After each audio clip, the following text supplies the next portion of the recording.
Good morning, student. Today we will start our new topic, human nervous system. In human, different organ work is harmony and coordination. These harmony and coordination is very important for the smooth functioning of various organ and organ system.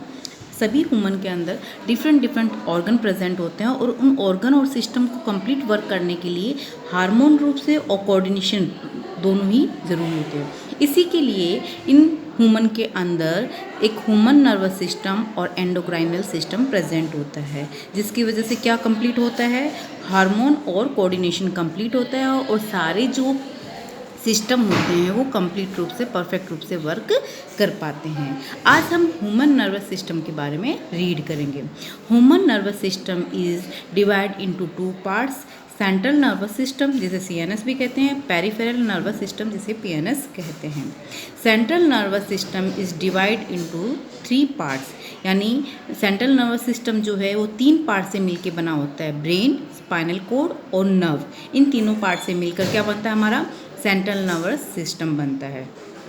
ठीक है, इसी तरह से brain जो है, brain भी three part में divide होता है, फोर ब्रेन, मिड ब्रेन और हिंड ब्रेन। इन तीन पार्ट से मिलकर क्या बनता है, हमारा ब्रेन बनता है।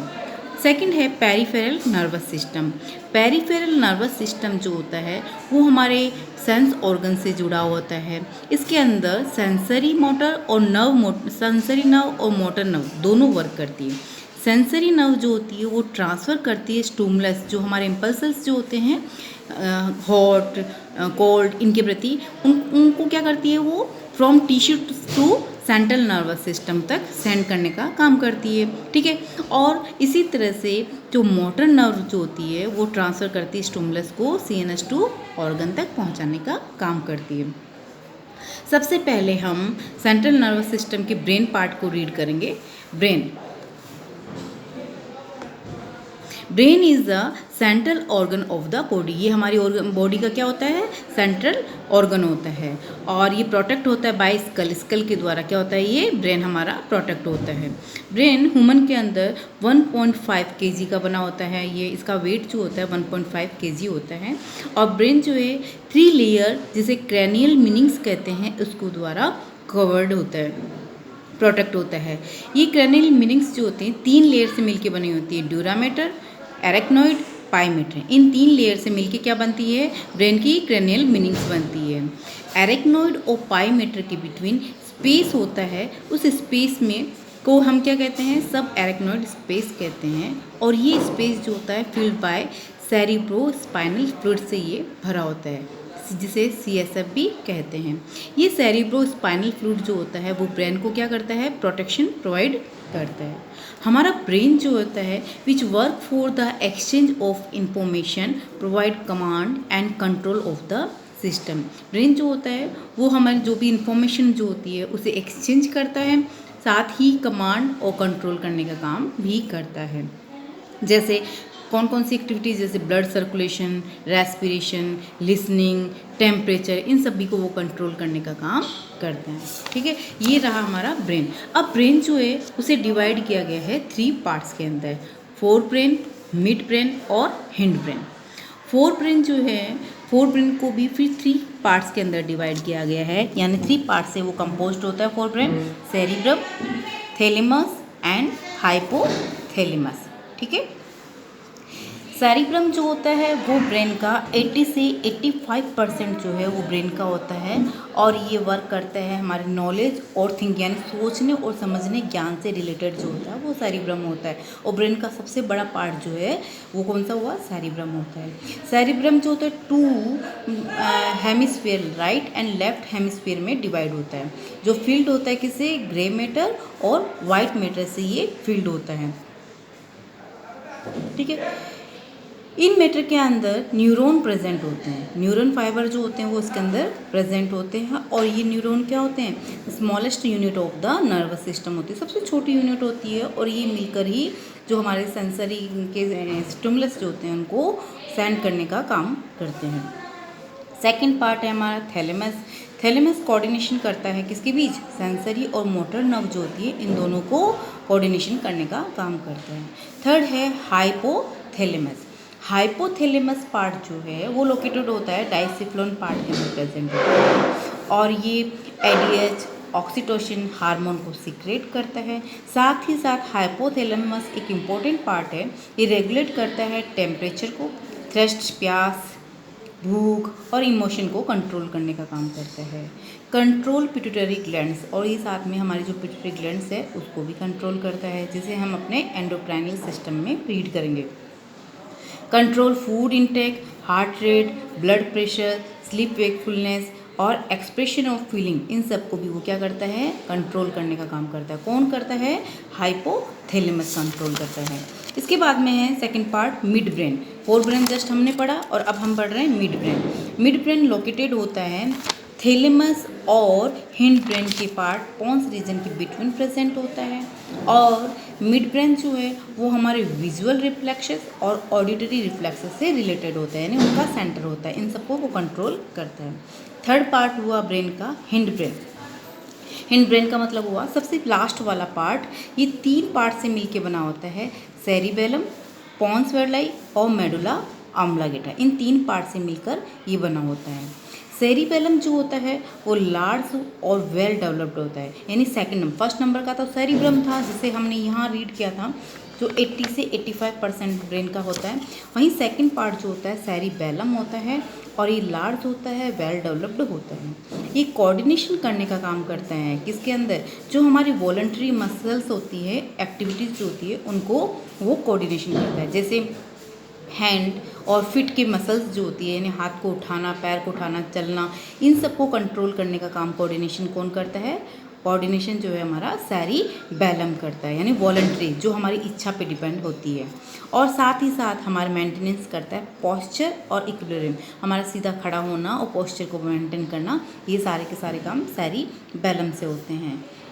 सेकंड है हिंड ब्रेन का पोन्स वेर्लाई। पोन्स वेर्लाई जो है कोऑर्डिनेट करता है एक्टिविटीज़ हमारी आई और ईयर, आँखों की और कान की जो भी एक्टिविटीज़ है उनको कंट्रोल करता है, रेगुलेट करता है रेस्पिरेशन को और ब्रीज बनाता है, जो दो हेमिस्फीयर है उनके बीच में ब्रीज बनाने का काम भी करता है। थर्ड है मेडुला ऑब्लांगेटा। मेडुला ऑब्लांगेटा का जो है वो कंट्रोल द इनवॉलेंटरी एक्शन, जो हमारी इनवॉलेंट्री एक्शन जिसमें हमारी इच्छा शक्ति वर्क नहीं करती है उनको कंट्रोल करने का काम करता है। जैसे सेंटर ऑफ सलाइवेशन, इसे हम नहीं रोक सकते हैं, vomiting, sneezing, coughing, secretion of juice in intestine, ठीक है, इन सबको ये कंट्रोल करता है। इसके साथ ही regulation of blood pressure, heart beat, peristaltic movement जो ऊसोफेगस में प्रेजेंट होती है उसे, रेस्पिरेशन, है ना, इन सबको क्या करते हैं, कंट्रोल करते हैं। मेडुला ऑब्लांगेटा जो होता है वो हिंड ब्रेन का सबसे लास्ट पार्ट होता है, और ये लास्ट पार्ट होता है तो ये सेकंड जो है ब्रेन का स्पाइनल कोड उससे ये जुड़ा रहता है। तो इस तरह से ये ब्रेन जो है हम पढ़ चुके हैं कि ब्रेन जो होते हैं थ्री पार्ट्स में बटे होता है, फोर ब्रेन, मिड ब्रेन और हिंड ब्रेन। अब ये ब्रेन जो है अपने पिछले हिस्से मेडुला ऑब्लांगेटा के द्वारा किससे जुड़ा होता है, स्पाइनल कोड से जुड़ा होता है, जो है इस तरह से स्पाइनल कोड। स्पाइनल कोड जो होती है इसकी लेंथ जो होती है 45 सेंटीमीटर होती है, और ये इंपॉर्टेंट ऑर्गन होती है किसके लिए, सेंट्रल नर्वस सिस्टम। और हमने पढ़ा था सेंट्रल नर्वस सिस्टम किससे मिलके बना होता है, ब्रेन, स्पाइनल कोड और नर्व से मिलके बना होता है। ये ट्यूबुलर स्ट्रक्चर होता है, ट्यूब जैसा स्ट्रक्चर होता है लंबा, connected with medulla oblongata of the brain. Brain के सबसे लास्ट पार्ट जो होता है हिंड ब्रेन का मेडुला ऑब्लांगेटा, उससे ये मिलके जुड़ा होता है। ये कवर्ड होता है मीनिंग से, जिसे न्यूरल कैनाइन भी कहते हैं, और इसके अंदर भी CSF जो है सेरिब्रोस्पाइनल फ्लूइड जो होता है वो भरा होता है। 2 लेयर वही इसमें होती है, ग्रे लेयर और वाइट लेयर इसके अंदर भी प्रेजेंट होती है। और फंक्शन ये है कि कंडक्ट करता है, रेगुलेट करता है इनवॉलेंट्री एक्शन को। किसको कंडक्ट, जो भी हमारी इनवॉलेंट्री एक्शन है उसको कंडक्ट करता है। Conduction of impulses to and from the brain, ये इम्पल्सन्स जो होते हैं स्टिमुलस के प्रति उनको लाने और ले जाने का काम कौन करता है, स्पाइनल कोड करता है, यानी ऑर्गन से ब्रेन तक पहुंचाना और ब्रेन से वापस से ऑर्गन तक पहुंचाने का काम जो होता है स्पाइनल कोड के थ्रू पहुंचाया जाता है। ठीक है, अब हम बात करते हैं ह्यूमन नर्वस सिस्टम के second part peripheral nervous system के बारे में। अभी हमने पढ़ा है सेंट्रल नर्वस सिस्टम, इस तरह से डिवाइड था जिसको हम रीड कर चुके हैं। अब सेकंड है peripheral nervous system. Peripheral nervous system जो है कन्वे करता है the impulses coming from and going to the central nervous system. Peripheral nervous system क्या करता है, कन्वे करने का, पहुंचाने का काम करता है इम्पल्सेस जो आ रहे हैं और जा रहे हैं कहाँ से, सेंट्रल नर्वस सिस्टम तक, उनको कन्वे करता है। ये पेरिफेरल नर्वस सिस्टम जो है दो पार्ट से मिलकर बना होता है, सोमेटिक नर्वस सिस्टम और ऑटोनोमस नर्वस सिस्टम। दो सिस्टम में ये डिवाइड होता है। सोमेटिक नर्वस सिस्टम जो होते हैं वो क्या काम करता है, send impulses CNS to skeleton muscles. ये हमारे सेंट्रल नर्वस सिस्टम से जो इम्पल्सेस होते हैं उनको वापस से कहाँ भेजने का, स्केलेटन मसल्स जो होती हैं हमारी वहाँ तक भेजने का काम करता है। जबकि ऑटोनोमस नर्वस सिस्टम जो है वो ट्रांसमिट करता है इम्पल्सेस को from CNS to involuntary organ and smooth muscles तक। ये जो है सोमेटिक तो जो हमारे वॉलेंट्री मसल्स वगैरह जो होती है उनको भेजता है, जो हमारी इच्छा शक्ति पे वर्क करता है। और ऑटोनोमस जो है वो इनवॉलेंट्री मसल्स जो होते हैं, ऑर्गन, स्मूथ ऑर्गन जो है जैसे हार्ट, लंग्स, एंडोक्राइन ग्लैंड्स, इनको ये सेंड करने का काम करते हैं। ठीक है। अब ऑटोनोमस जो है वो टू पार्ट से मिलके बना होता है, सिंपैथेटिक नर्वस सिस्टम और para sympathetic nervous system. Sympathetic nervous system जो है वो प्रोवाइड करता है, एक्स्ट्रा एनर्जी प्रोवाइड करता है, यानी हमें जब इमरजेंसी कंडीशन में जो एनर्जी की नीड होती है वो एनर्जी हमें सिंपैथेटिक नर्वस सिस्टम प्रोवाइड करता है। ये हमें प्रिपेयर करता है इमरजेंसी के लिए, स्ट्रेस या डेंजर जो कंडीशन होती है उस कंडीशन में हमें ये प्रिपेयर करता है, तैयार करता है। जैसे एग्ज़ाम टाइम में होता है तो हमें क्या होने लग जाता है, स्ट्रेस होने लग जाता है और उसी समय हमारी इंक्रीज़ होने लग जाती है हार्ट बीट, बीटिंग रेट जो है, ब्रीथिंग रेट, और स्वेटिंग होने लग जाती है। ये सारी क्या है, इमरजेंसी सिचुएशन है और इस इमरजेंसी सिचुएशन में ये हमें सिंपैथेटिक नर्वस सिस्टम जो है रेडी करता है। पैरासिम्पैथेटिक नर्वस सिस्टम जो है रिटर्न वापस से the body to a resting state after the stressful situation and slow down heart beat. Parasympathetic जो सिंपैथेटिक नर्वस सिस्टम की जो कंडीशन होती है, यानी जब हम स्ट्रेस इमरजेंसी में जिस कंडीशन में रहते हैं, जब वो कंडीशन सॉल्व हो जाती है तो सॉल्व होने पर जब हम रेस्ट कंडीशन में आते हैं, वापस से जब हमारी हार्ट बीट, ब्रीथिंग रेट वगैरह जो होती है वो वापस से कैसी जाती है, प्रॉपर हो जाती है। तो उस कंडीशन के लिए हमें कौन रेडी करता है, पैरासिम्पैथेटिक नर्वस सिस्टम रेडी करता है। ठीक है।